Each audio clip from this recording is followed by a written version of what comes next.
Hello,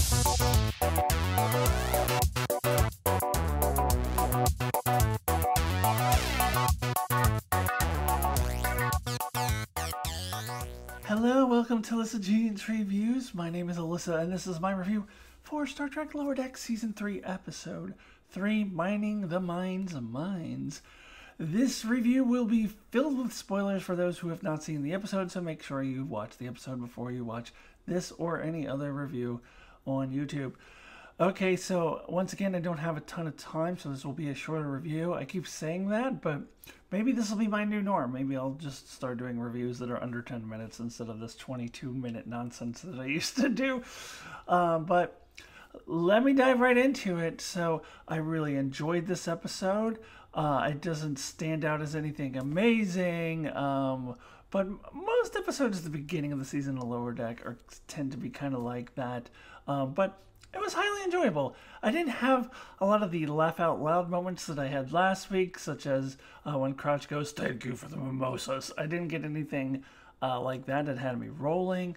But not every episode of Lower Decks has to have that. I think as long as it's a solid and fun episode with some character development, as this one did have, especially with Tindy, and a little bit with Mariner as well, then I will really enjoy the episode. I don't have to be cracking up laughing all of the time, although the episodes that have those crack up laughing moments are the most memorable ones. It's okay. Not every episode of Lower Decks needs to do that. So we start with this cold open with this scientist finding this, the orb that creates his fantasy, and he's like, "Oh, my 7th grade psychology teacher, what are you doing here in space wearing a toga?" That was pretty funny. It's such a Star Trek trope where there's this thing that creates people's fantasies and then something terrible happens to them. But here's where we see that Lower Decks is a different kind of Star Trek show. Because if it was a regular, normal Star Trek show, this episode would be about the Cerritos going to this planet, meeting these rock people, and not knowing about the orbs, and each member of the crew starts having these weird fantasies, starting with some red shirt, and then blah, blah, blah, blah, blah. And honestly, I kind of was expecting that. I don't know why I would expect that, because this is Lower Decks. I shouldn't expect the norm. But I love that they kind of subverted around that trope. You said, oh yeah, all that was just kind of resolved off screen, and now we're picking up the pieces. And this worked for me more than the thing in episode 1 where they just had the important stuff happen off screen and just told the story in retrospect and go, oh yeah, we're Lower Decks because, so the important stuff happens to other people. This one was a little different because something important still does happen. It's just not what we're expecting. So we do find out at the end that there is this conspiracy to spy on the Federation between the scientists and the rock people. And I think that's interesting. I like that there was still something meaningful here. Unlike episode 1, there is still something meaningful, just not what we expected it to be. And I really, really enjoyed that.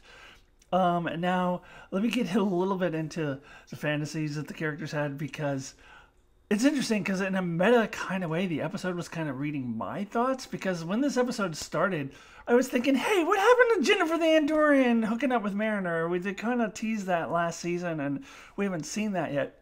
And lo and behold, here is Mariner fantasizing about a hot Jennifer Andorian in a bikini, which is interesting, because it shows us that they are together, but not maybe in the way that Mariner would prefer. Like, Mariner wants her to just kind of dress up in a bikini and, be all sexy, and maybe that's not the kind of relationship that they have at the moment. If it was, she wouldn't be needing to fantasize about it.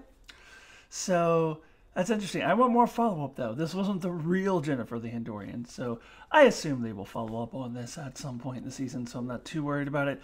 And Boimler, of course, with the, ranking the high-up commander, or whoever he was wearing the other Starfleet uniform that I guess the rest of Starfleet wears, except for California class.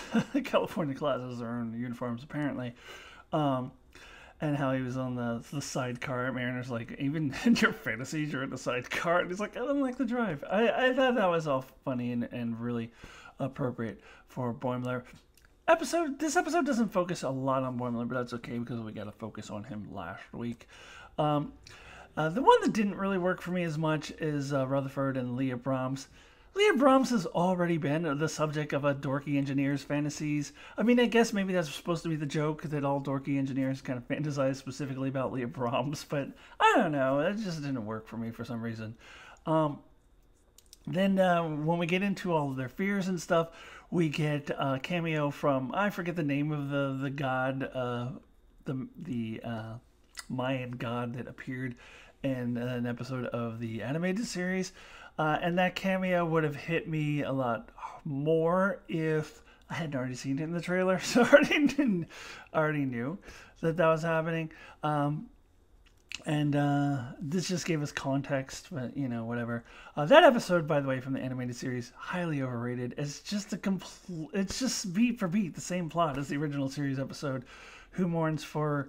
I always say Adonis, but I guess that's pronouncing it incorrectly. But the one with Apollo in it, it's the same thing, except with a Maya god instead of a Greek god. So I don't know why people think highly of that episode. It's really not that great. But anyways, the thing from that episode, from the animated series, is cameoing here, and we already saw that in the trailer, so that's a little disappointing. Also, that dude who like worships Ransom, I forget his name. I find him annoying. I don't know if I was annoyed with him last season as much. I can't remember. I don't really remember him that much. I remember he was there. But I found him really irritating in this episode. I don't like that character. I was kind of actually hoping he would just turn to stone and be off of the show. But of course not. Of course that's not going to happen.